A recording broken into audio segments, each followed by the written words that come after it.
کے احسان سے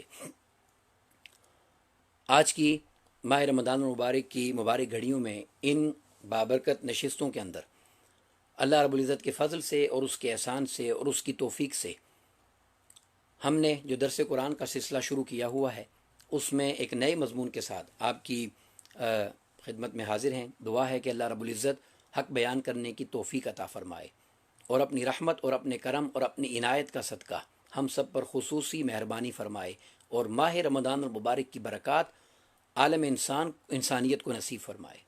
میں نے آپ کے سامنے قرآن مجید کے 2 مقامات میں سے مختصر قرآن مجید کا حصہ تلاوت کرنے کا شرف حاصل کیا، جس میں میں نے بنیادی طور پر جو ہمارا کلمہ طیبہ ہے، جسے ہم پہلا کلمہ طیب کہتے ہیں، لا الہ الا اللہ محمد الرسول اللہ، اس کو مکمل کیا ہے، جو قرآن مجید میں 2 مختلف مقامات پر، ایک مقام پر لا الہ الا اللہ اور دوسرے مقام پر محمد الرسول اللہ کے کلمات ہیں۔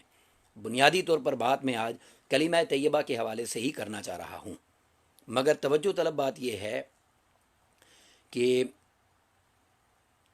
وہ جو مضمون اس سے اخذ کرنا چاہتا ہوں اور جو فلسفہ آپ کے سامنے آج عرض کرنا چاہ رہا ہوں، وہ آقا کریم علیہ الصلوۃ والسلام کی ذات مبارکہ سے محبت اور عشق اور تعلق ہے۔ ایمان کی اصل آقا علیہ الصلوۃ والسلام کی محبت کا نام ہے، اس پر بات کرنا چاہ رہا ہوں۔ تو گویا بنیادی طور پر یہ کلمات محمد الرسول اللہ، ان پر اظہار خیال کرنا چاہ رہا ہوں۔ آپ ان کلمات کو ذرا توجہ سے دیکھیے کہ 3 الفاظ کا مجموعہ ہے، محمد صلی اللہ علیہ وسلم، رسول اور اللہ۔ یہ 3 کلمات ہیں، یعنی محمد صلی اللہ علیہ وسلم اللہ کے رسول ہیں، صلی اللہ علیہ وسلم اس کے آخری رسول ہیں۔ اب ان کلمات کو اگر آپ غور سے دیکھیں اور اس ترتیب کو اگر دیکھیں تو جیسے میں نے عرض کیا کہ پہلا جو لفظ ہے وہ محمد ہے صلی اللہ علیہ وسلم، یہ آقا علیہ الصلوۃ والسلام کا اسم ذات ہے، آقا علیہ الصلوۃ والسلام کی ذات مبارکہ کا اسم، ذاتی اسم۔ اس کے بعد رسول، یہ منصب ہے، اور آگے اللہ، جس کی جانب سے یہ منصب عطا کیا گیا ہے۔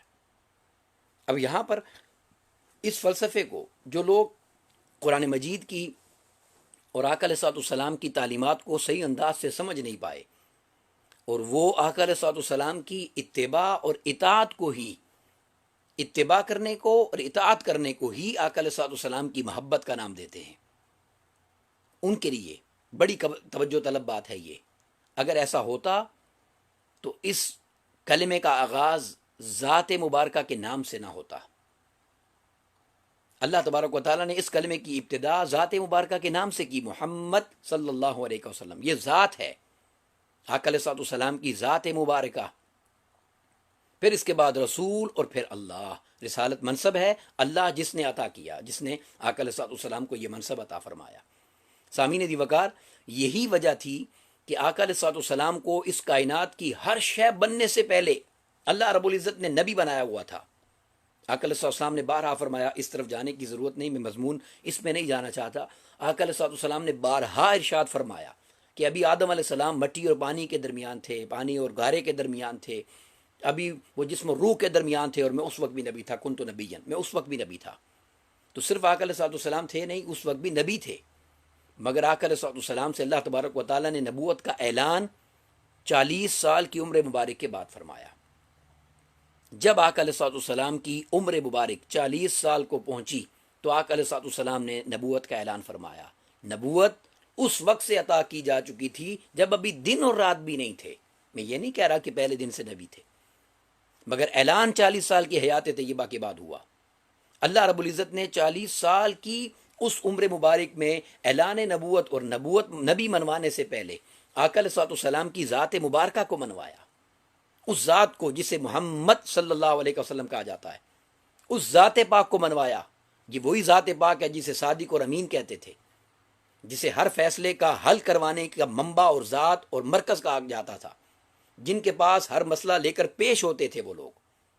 نبوت کا اعلان تو بعد میں ہوا، تو ذات مبارکہ منوائی، اور یہی اعلان جب نبوت کا فرمایا تو اسی ذات مبارکہ کی پہلی جو 40 سالہ حیات مبارکہ ہے اعلان نبوت سے پہلے کی، اسی کو دلیل بنایا، فقد لبثت فیکم عمرا من قبلی افلا تعقلون، کہ میں نے تمہارے درمیان 40 سال گزارے ہیں اب جو نبوت کی بات کر رہا ہوں اور اللہ کی ذات کو منوانا چاہتا ہوں تو تم اس اللہ کی ذات کو میری 40 سالہ حیات کو دیکھ کر مانو.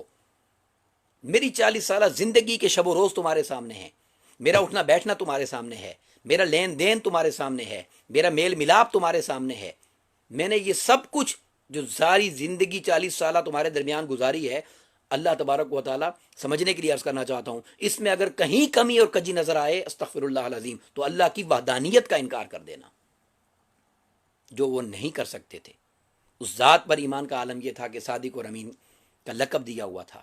اس ذات پر اعتماد اپنی آنکھوں اور اپنی بینائی اور اپنی سوچ اور بصارت سے بھی زیادہ کرتے تھے کہ پہاڑ کے پیچھے فوج نہ تھی مگر کہنے لگے آپ فرما دیں تو مان لیں گے فوج حملہ کرنے والی ہے. تو سامعین دی وقار یہ ذات ہے. اللہ رب العزت نے اس ذات کو پہلے منوایا. اور میں سادہ کر دیتا ہوں، بات اور آسان کر دیتا ہوں سمجھنے کے لیے. آقا علیہ الصلوۃ والسلام نے ہمیں خبر دی کہ اللہ ایک ہے. اب آپ ایمان سے بتائیے اللہ کا ایک ہونا کس نے مانا؟ جس نے پہلے ذات کو مانا. جو لوگ ذات کو نہ مان سکے انہوں نے اللہ کو بھی نہیں مانا. تو پہلے مخبر کو مانا جاتا ہے جو خبر دے رہا ہے، پھر اس کی خبر مانی جاتی ہے. اگر خبر دینے والے پہ آپ کا یقین نہ ہو، اسے نہ مانتے ہوں تو آپ کبھی اس کی خبر کو نہیں مانیں گے. تو اللہ تبارک و تعالیٰ نے آقا علیہ الصلوۃ والسلام کی ذات پہلے منوائی اور پھر کلمہ طیبہ کے اندر محمد رسول اللہ کے کلمات میں ترتیب بھی یہی رکھ دی کہ تمہیں پہلے ذات سے جڑنا ہے. محمد صلی اللہ علیہ وسلم، اس ذات سے تعلق بنانا ہے، اس ذات کی محبت بنانی ہے، اس ذات کے عشق میں خود کو فنا کرنا ہے، اس کے تعلق میں خود کو تم نے غوطہ زن کرنا ہے. جب تم عشق کی معرفت اور حقیقت کو پالو گے پھر رسول، پھر رسالت کا منصب آئے گا جس کی تم نے اتباع کرنی ہے اور اللہ کے احکامات کو ماننا ہے. پھر یہ تمہیں اللہ کی قربت کی طرف لے جائے گا. یہ راستہ ہے. جو ذات کو سکپ کر دے وہ رسالت کو کبھی فالو کر ہی نہیں سکتا، اور جب رسالت کو فالو نہیں کرے گا، احکامات کو فالو نہیں کرے گا، اسے منزل اللہ تبارک و تعالیٰ کی قربت کی کبھی نصیب نہیں ہو سکتی. تو سامعین دی وقار یہ اس بات کو قرآن مجید میں اور آقا علیہ الصلوۃ والسلام کی احادیث طیبہ سے اس ذات اور ذات کی محبت واضح ہے، بیان کیا جاتا ہے. مگر میں نے اس انداز سے یہ آپ کے سامنے آج رکھ دیا کہ ان الفاظ کی ترتیب کو اگر دیکھ لیا جائے تو سب سے پہلے رب کائنات نے ذات مبارکہ کو منوایا ہے اور ذات مبارکہ کا ذکر کیا. تو جس کو ذات کی محبت نصیب نہ ہو، جس کا تعلق ذات کے ساتھ نہ ہو، جو ذات کی محبت میں سرشار نہ ہو، جسے ذات سے عشق نہ ہو، اسے رسالت کی خیرات کبھی نصیب ہی نہیں ہو سکتی. یہ راز صحابہ کرام پا گئے تھے، یہ حقیقت صحابہ کرام جان گئے تھے. اس لیے وہ اپنی ہر چیز کی بنیاد آقا علیہ الصلوۃ والسلام کی ذات مبارکہ کو بناتے تھے. اپنے ہر عمل کی بنیاد آقا علیہ الصلوۃ والسلام کی ذات مبارکہ کو بناتے تھے. انہیں اس سے غرض نہیں تھی کہ حکم کیا ہے، انہیں اس سے غرض نہیں تھی کہ احکامات کیا ہیں، انہیں اس سے غرض نہیں تھی کہ کیا کرنا ہے یا کیا نہیں کرنا. وہ تو صرف دیکھتے تھے کہ محبوب کا اشارہ کیا ہے، محبوب کی توجہ کدھر ہے، محبوب چاہتے کیا ہیں، آقا علیہ الصلوۃ والسلام کی رضا کیا ہے، حضور ہم سے کیا چاہ رہے ہیں. بس حضور کی اس چاہت پر خود کو فدا کر کے انہوں نے وہ مقام پا لیا کہ اب قیامت تک اس امت کے کل غوث، قطب، اولیاء، کاملین اکٹھے ہو جائیں تو آقا علیہ الصلوۃ والسلام کے صحابہ کرام میں درجے میں جو سب سے نچلے درجے کے صحابی ہیں ان کے مبارک قدموں کی گرد تک بھی نہیں جا سکتے. یہ راز ہے اس کلمہ کا کہ محمد الرسول اللہ صلی اللہ علیہ وسلم. پہلے تمہیں محمد ذات سے جڑنا ہے صلی اللہ علیہ وسلم، پھر تمہیں رسالت کا فیض اور رسالت کے احکامات ملیں گے اور ان کی اتباع اور پیروی تمہیں اللہ کی قربت تک لے کر جائے گی. سامعین دی وقار یہ وہ حقیقت ہے جس راز کو صحابہ کرام پا گئے تھے. تو صحابہ کرام کے احوال آقا علیہ الصلوۃ والسلام کی محبت میں، آقا علیہ الصلوۃ والسلام کے عشق میں جو معروف واقعات ہیں ان سے ہٹ کر میں چند ایک چیزیں آپ کے سامنے عرض کرنا چاہتا ہوں کہ صحابہ کرام کی آقا علیہ الصلوۃ والسلام کی محبت میں فنائیت کا عالم کیا تھا. آقا علیہ الصلوۃ والسلام کی محبت میں انہوں نے خود کو کس قدر عروج تک پہنچایا ہوا تھا اور آقا علیہ الصلوۃ والسلام کے عشق میں کس قدر مستغرق تھے وہ لوگ، اور آقا علیہ الصلوۃ والسلام کے عشق اور محبت کا کیا منبع تھی وہ ازوات اور ذاتیں کہ جن کو اللہ رب العزت نے یہ بلند مقام عطا فرمایا. سامعین دی وقار احد کی جنگ کے بعد جب صحابہ کرام واپس مدینہ طیبہ کی طرف آ رہے تھے تو ایک بڑھیا راستے میں کھڑی تھی جس کا شوہر بھی جنگ پہ گیا ہوا تھا، جس کا بھائی بھی میدان جنگ میں گیا ہوا تھا، جس کا بیٹا بھی میدان جنگ میں گیا ہوا تھا. وہ عورت کھڑی تھی وہاں پر جب صحابہ کرام واپس آ رہے تھے، ہر آنے والے سے وہ پوچھتی بتاؤ آقا علیہ الصلوۃ والسلام کیسے ہیں، بتاؤ آقا علیہ الصلوۃ والسلام کیسے ہیں. تو وہ اس کو بتاتے. کسی نے کہا تمہارے شوہر شہید ہو گئے. اب شوہر کی شہادت کی خبر سن کر اس کا اگلا جملہ کیا تھا؟ اس نے کہا مجھے یہ بتاؤ میرے محبوب کیسے ہیں.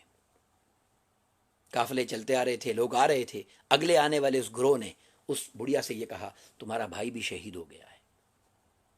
اس بڑھیا کا پھر یہی سوال تھا بتاؤ میرے محبوب کیسے ہیں.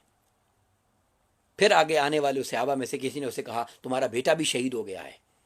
اس بڑھیا نے پھر یہی سوال کیا بتاؤ حضور کیسے ہیں. تو بتانے والوں نے بتایا کہ حضور ٹھیک ہیں، الحمدللہ حضور تشریف لا رہے ہیں. تو اس بڑھیا نے سجدہ شکر ادا کیا، اور سجدہ شکر ادا کر کے اپنی زبان حال سے کہا کہ ساری کائنات اگر جاتی ہے تو جائے، اگر میرا یار اور محبوب وہ آ رہے ہیں اور وہ سلامت ہے تو ساری کائنات سلامت ہے.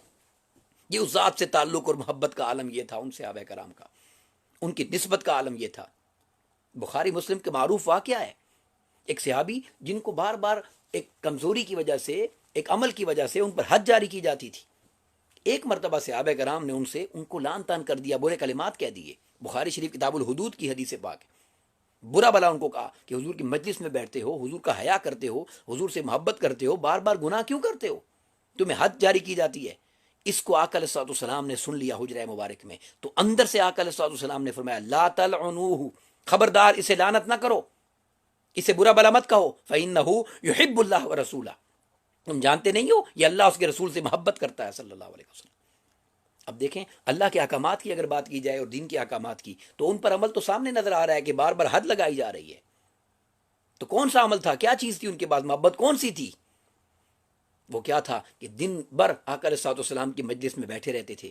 آقا علیہ الصلوۃ والسلام کے پاس لوگ آتے، اپنے دکھڑے لے کے آتے، اپنے مصائب لے کے آتے، اپنی پریشانیاں لے کے آتے. آقا علیہ الصلوۃ والسلام ان کی پریشانیاں سن کر وہ رحمت للعالمین، وہ ذات پریشان ہوتی، قبل انور حزین ہوتا اور قلب مبارک پر بھار گزرتا، طبیعت مبارکہ میں اداسی چھا جاتی. تو یہ صحابی سارا دن انتظار میں رہتے تھے، جب دیکھتے کہ محبوب پریشان ہے کوئی نہ کوئی ایسا لطیفہ سنا دیتے، کوئی نہ کوئی ایسی بات سناتے کہ آقا کے چہرے مبارک پر مسکراہٹ آ جاتی. حضور کی اس طبیعت کا خیال کرنے کے عمل نے آقا علیہ الصلوۃ والسلام نے فرمایا اسے برا بھلا مت کہو، گناہ کرتا ہے تو کیا ہوا، اللہ اس کے رسول سے محبت کرتا ہے صلی اللہ علیہ وسلم. یہ اس ذات سے تعلق تھا صحابہ کرام کا، یہ ذات میں فنائیت کا عالم تھا صحابہ کرام کا. پھر سامعین عزیز وقار حضرت بلال حبشی رضی اللہ تعالیٰ عنہ، کون نہیں جانتا ان کے عشق کی داستانیں. اور آپ یقین کیجئے کسی ایک صحابی کی حیات کو اٹھائیے، کسی ایک صحابی کی سیرت کو دیکھیے، کسی ایک صحابی کے اسوہ اور طریق کو دیکھیے، ان کی ساری زندگیاں آقا علیہ الصلوۃ والسلام کے عشق میں ایک عجیب کیفیتیں اور داستانیں لیے دکھائی دیں گی، عجیب داستانیں دکھائی دیں گی. حضرت بلال حبشی رضی اللہ تعالیٰ عنہ، آقا علیہ الصلوۃ والسلام کے عشق میں فنائیت کا یہ عالم تھا کہ جب آقا علیہ الصلوۃ والسلام کا وصال مبارک ظاہری ہو گیا تو مدینہ طیبہ میں حضور کی جدائی میں رہنا دشوار ہو گیا. آقا علیہ الصلوۃ والسلام کی جدائی میں نہیں رہ سکتے تھے، پلٹ کر شام تشریف لے گئے. ایک عرصہ گزر گیا. ایک دن آقا علیہ الصلوۃ والسلام خواب میں تشریف لائے اور آقا علیہ الصلوۃ والسلام نے فرمایا بلال ہماری جدائی تمہیں تڑپاتی نہیں ہے کیا، ہم سے ملاقات کا تمہارا دل نہیں کرتا؟ بس لبیک لبیک کی صدائیں لگاتے ہوئے مدینہ طیبہ میں حاضر ہو گئے. جب مدینہ طیبہ پہنچے تو صحابہ کرام رضوان اللہ علیہ مجمعین نے آقا علیہ الصلوۃ والسلام کے اس مؤذن کو دیکھا، حضور کے اس غلام اور عاشق کو دیکھا تو بے قرار ہو گئے، اور انہیں بھی اپنے عشق کی یادیں تازہ کرنے کا موقع مل گیا. آقا علیہ الصلوۃ والسلام کی ان ساری حیات طیبہ ظاہری کے واقعات کو تازہ کر کے اس عشق کی مستی کو اور محسوس کرنا چاہتے تھے. ہاتھ جوڑ جوڑ کر عرض کرنے لگے بلال وہ نغمہ عشق پھر سنا دیں جو آقا علیہ الصلوۃ والسلام کے کہنے پر اذان سنایا کرتے تھے. حضرت بلال حبشی انکار کرتے رہے اور معذرت کرتے رہے، نہیں نہیں مجھ میں اتنی ہمت نہیں ہے، میں نہیں کہہ سکوں گا، آقا علیہ الصلوۃ والسلام ظاہری طور پر موجود نہیں، میں نہیں عرض کر سکتا، میں نہیں کہہ سکتا اذان. تو صحابہ کرام نے ایک طریقہ کیا اور ایک وسیلہ کیا اور ایک ہیلا بنایا، ہیلا کیا. اور وہ کیا، انہوں نے سوچا کہ شہزادگان سے عرض کرتے ہیں، امام حسنین کریمین سے عرض کرتے ہیں، وہ دونوں آ کر جب بلال حبشی سے کہیں گے تو یقیناً یہ مان جائیں گے، انکار نہیں کریں گے. ایسا ہی ہوا. جب شہزادگان نے کہا تو نہ کر سکے اور اذان پڑھنا شروع فرمائی. اذان پڑھتے پڑھتے جب اشہد ان محمد رسول اللہ کے کلمات زبان سے نکلے، بس یہ عاشق ان کلمات کی تاب نہ لا سکا اور بے ہوش ہو کر زمین پر گر گئے۔ آقا علیہ الصلوۃ والسلام کے ہجر میں اور محبت میں بے ہوش ہو کر زمین پر گر گئے۔ جب ہوش آیا تو پوچھا گیا بلال کیا ہوا تھا؟ تو عرض کرنے لگے کہ بس معاملہ یہ ہے کہ جب یہ کلمات کہتا تھا زبان پر محمد الرسول اللہ، تو میں آقا علیہ الصلوۃ والسلام کی چہرہ پاک کو دیکھتا تھا، آقا علیہ الصلوۃ والسلام کی زیارت کیا کرتا تھا، مگر آج جب یہ کلمات کہے تو وہ چہرہ مبارک سامنے نہ تھا، تو جب وہ چہرہ مبارک سامنے نہ تھا تو تاب نہ لا سکا حضور کے ہجر کی اور میں بے ہوش ہو کر گر گیا۔ سامعین دی وقار، صحابہ کرام کے عشق کی داستانیں تو ایسی ہی ہیں، ایسی ہی ہیں۔ صلح حدیبیہ کے موقع پر جب حضرت سیدنا عثمان غنی رضی اللہ تعالیٰ عنہ بات چیت کرنے کے لیے قریش کے پاس گئے ہوئے تھے، تو بات چیت جب ہو گئی تو ان قریش والوں نے، مکہ والوں نے ان سے یہ کہا کہ آپ آئے ہوئے ہیں، آپ کعبہ کا طواف کر لیں، بعد میں جب وہ آئیں گے آقا علیہ السلام اور دیگر صحابہ کر لیں گے۔ تو حضرت عثمان غنی رضی اللہ تعالیٰ عنہ نے کیا فرمایا؟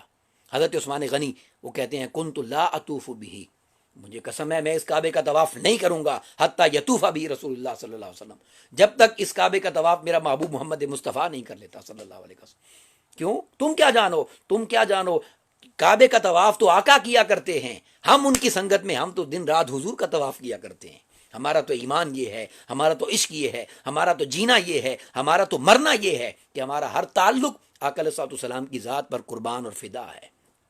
یہ صحابہ کرام کے عشق کی داستان ہے۔ سامعین دی وقار، سیدنا ابو بکر صدیق رضی اللہ تعالیٰ عنہ کی محبت اور آپ کا معروف واقعہ وہ غار ثور میں جو آقا علیہ السلام کے لیے قربانی دی، میں اس کی تفصیل میں جائے بغیر اس کی چند کلمات عرض کرنا چاہتا ہوں کہ غار ثور تک جانا اور جانے کے احوال کثرت سے بیان کیے جاتے ہیں۔ جب غار ثور میں سانپ نے ڈس لیا اور آقا علیہ السلام نے لعاب دہن مبارک لگایا تو شفا یابی ہوئی، مگر طبیعت میں کچھ بے قراری سی تھی۔ اس سے آگے کا واقعہ آپ کی سماعتوں کی نظر کرنا چاہتا ہوں۔ تو آقا علیہ السلام نے فرمایا ابو بکر کیا بات ہے، طبیعت ٹھیک ہے کیا، پریشانی کیا ہے اور الجھن کیا ہے؟ عرض کرتے ہیں آقا مجھے درد اور کوئی تکلیف تو نہیں رہی، بس مجھے بہت شدید پیاس ہے۔ آقا علیہ السلام نے فرمایا پیاس ہے، کوئی بات نہیں، آگے جاؤ غار میں پانی پی لو۔ اب وہ غار جسے خود صاف کیا تھا، وہ غار جس میں سے ہر گندگی کو دور کرنے کے لیے اپنے مبارک کپڑوں کو پھاڑ پھاڑ کر سوراخ بند کر دیے تھے، اور پوری غار کو صاف کرنے کے بعد پوری تسلی کے بعد آقا علیہ السلام کو اندر آنے کے لیے عرض کیا تھا۔ اس غار میں جانتے تھے کہ آگے پانی نہیں ہے، مگر انہیں خبر تھی کہ اگر پانی نہیں ہے تو تقدیر ہے اللہ کی، مگر تقدیر بدل سکتی ہے، مگر مصطفیٰ کی تقریر نہیں بدل سکتی صلی اللہ علیہ وسلم۔ تو حضور کے فرمان پر جب یہ عاشق آگے چل پڑا تو رب کائنات نے فرشتوں کو بلایا۔ جب پانی انہوں نے پی لیا، میں تفصیل عرض کرنا چاہ رہا ہوں، جب پانی پی لیا تو آقا علیہ السلام نے پھر پوچھا کہ ابو بکر بتاؤ پانی کیسا تھا؟ یہ کیسا سوال ہے پانی پینے کے بعد؟ عرض کرتے ہیں میرے آقا اس پانی کا کیا بتاؤں، احلا من العسل، شہد سے میٹھا تھا، ابید من اللبن، دودھ سے سفید تھا، ابرد من الثلج، برف سے ٹھنڈا تھا، ازکا رائحتم من المسک، مشک و عنبر سے بڑھ کر خوشبودار تھا۔ آقا نے فرمایا جانتے ہو کہاں سے آیا تھا؟ اپنا عقیدہ کھول کے سامنے رکھ دیا، واللہ ورسولہ عالم، اللہ اور اس کا رسول صلی اللہ علیہ وسلم بہتر جانتے ہیں۔ آقا علیہ السلام نے فرمایا سنو ابو بکر، ہوا یہ جب تم میرے حکم کی لاج رکھتے ہوئے اور میرے حکم پر قربان ہوتے ہوئے آگے بڑھ گئے تھے تو ان اللہ تعالی امر الملک الموکل بانہار الجنت ان نہرک نہرا من الجنت الفردوس الی صدر الغار، تو اللہ تبارک و تعالیٰ نے ایک فرشتے کو بلایا اور فرشتے کو بلا کر رب کائنات نے فرمایا کہ میرے محبوب کے حکم پر ابو بکر دیوانہ وار چل پڑا ہے، اب جنت الفردوس کی نہروں میں سے ایک نہر لے جاؤ اور ابو بکر کے آگے پہنچنے سے پہلے غار میں اس چشمے کی صورت میں اس غار کے اندر اس نہر کا ظہور کر دو تاکہ ابو بکر مصطفیٰ کے حکم کے فرمان پر وہاں سے جا کر پانی پی لے۔ سامعین دی وقار، صحابہ کرام کے عشق اور محبت کی تو یہ داستانیں ہیں۔ وہ تو آقا علیہ السلام سے ذات کا تعلق ایسا بنائے ہوئے تھے کہ حضور کے ایک ایک اشارے پر جان قربان کرنے کو تیار تھے۔ ان کا جینا بھی آقا کے لیے تھا، ان کا مرنا بھی آقا کے لیے تھا، ان کا کسی سے خوش ہو جانا بھی آقا کے لیے تھا، ان کا ناراض ہو جانا بھی آقا کے لیے تھا۔ یہ وہ ایمان کی حقیقت تھی اور معرفت تھی جو صحابہ کرام رضوان اللہ علیہ مجمعین کو نصیب ہو گئی تھی۔ سامعین دی وقار، اگر ہم بھی یہ چاہتے ہیں کہ ہم بھی اس عشق کی کچھ برکتیں حاصل کر لیں، اس محبت کی کچھ چاشنیاں حاصل کر لیں، تو ہمیں بھی صحابہ کرام کے اسوہ کو اپنانا ہوگا، صحابہ کرام کے طریق کو اپنانا ہوگا۔ جب تک ہم اپنے ایمان کی بنیاد اور اپنے ایمان کی اصل آقا علیہ السلام کی محبت پر قائم نہیں کریں گے اور ذات سے تعلق پر قائم نہیں کریں گے، ہمیں ایمان کی حقیقت کبھی نصیب ہو ہی نہیں سکتی۔ جو آقا علیہ الصلوۃ والسلام کی غلامی میں فنا ہو جاتے ہیں انہیں رب کائنات اپنی محبوبیت کی منزل عطا کر دیتا ہے اور مقام عطا کرتا ہے۔ اللہ رب العزت ہمیں آقا علیہ الصلوۃ والسلام کے مقام کی معرفت عطا کرے اور آقا علیہ الصلوۃ والسلام کے تعلق میں فنائیت عطا کرے اور آقا علیہ الصلوۃ والسلام کے عشق میں جینا اور آقا علیہ الصلوۃ والسلام کے عشق میں ہی مرنا عطا کرے اور آقا علیہ الصلوۃ والسلام کے عشق کی خیرات اللہ تبارک و تعالیٰ قیامت تک آنے والی ہماری نسلوں میں جاری و ساری فرما دے۔ سامعین عزیز وقار، کچھ سوالات ہیں، مختصر میں جلدی سے ان کو عرض کر کے بات کو مکمل کرتا ہوں۔ وہ جو سوال آپ نے پوچھا تھا سلام کرنے کا، تو میں نے آپ کو عرض کیا تھا کہ جتنی بار بھی سلام کیا جائے اس کا جواب دینا لازم ہے، واجب ہے، اس کا جواب دینا چاہیے۔ جتنی بار بھی کوئی سلام کرتا ہے اس کا جواب ضرور دیں، اور نہ صرف جواب دیں بلکہ اس سے احسن انداز میں دیں۔ پھر ایک سوال بار بار جو پوچھا جاتا ہے وہ یہ کہ امام کے پیچھے آپ قرات کریں گے یا نہیں کریں گے، تو احناف کے نزدیک امام کے پیچھے قرات نہیں کی جاتی۔ احناف کے نزدیک امام کے پیچھے قرات نہیں کی جاتی، خاموشی سے آپ امام کی اقتدا کرتے ہیں، اور امام کی قرات ہی جو مقتدی ہیں ان کی قرات بھی ہوتی ہے۔ اللہ تبارک و تعالی ہمیں دین کی کامل سمجھ عطا فرمائے اور ہمیں آقا علیہ الصلوۃ والسلام کی محبت میں فنائیت نصیب فرمائے۔ بسم اللہ الرحمن الرحیم، آمین، الحمد للہ رب العالمین والعاقبۃ للمتقین والصلاۃ والسلام علی سید الانبیاء والمرسلین، اللهم انك انت السلام ومنك السلام واليك يرجع السلام، حينا يا ربنا بالسلام وادخلنا الجنة دارك دار السلام، تبارك ربنا وتعاليت وتعظمت وتكرمت يا ذا الجلال والإكرام۔ الہ العالمین، اپنے پیارے محبوب علیہ الصلوۃ والسلام کی عظمت اور شان کا صدقہ، اس ماہ رمضان کی فضیلت کا صدقہ، صحابہ کرام کا آقا علیہ الصلوۃ والسلام سے جو تعلق تھا اس کا صدقہ، ہمیں آقا علیہ الصلوۃ والسلام کی محبت کی خیرات عطا فرما، حضور کے عشق کی خیرات عطا فرما۔ آقا علیہ الصلوۃ والسلام کی محبت میں، حضور کے عشق میں، حضور کے تعلق میں، تعلق کے ذات میں ہم سب کو فنائیت عطا فرما، اور آقا علیہ الصلوۃ والسلام کی ذات کے تعلق میں ہماری نسلوں کو بھی یا اللہ فنائیت اور استقامت نصیب فرما، اور حضور کے عشق کی خیرات عالم اسلام پوری انسانیت کو نصیب فرما، پوری دنیا سے اس کرونا وائرس کی تکلیف کو الہ العالمین دور فرما، اور اپنی رحمت اور اپنا کرم اور اپنی مہربانی ہم سب کے شامل حال فرما۔ الہ العالمین سب کی نیک جائز مرادوں کو اپنی بارگاہ میں قبول فرما، دعاؤں تمناؤں کو اپنی بارگاہ میں قبول فرما، التجاؤں کو اپنی بارگاہ میں قبول فرما۔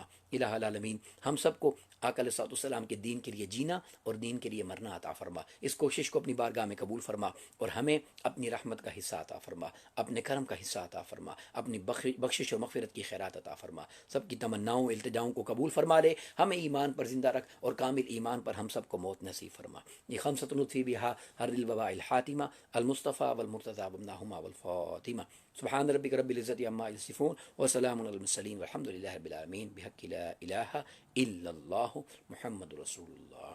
انشاءاللہ کل پھر دوبارہ آپ سے اسی وقت ملاقات ہوگی۔ السلام علیکم ورحمۃ اللہ وبرکاتہ۔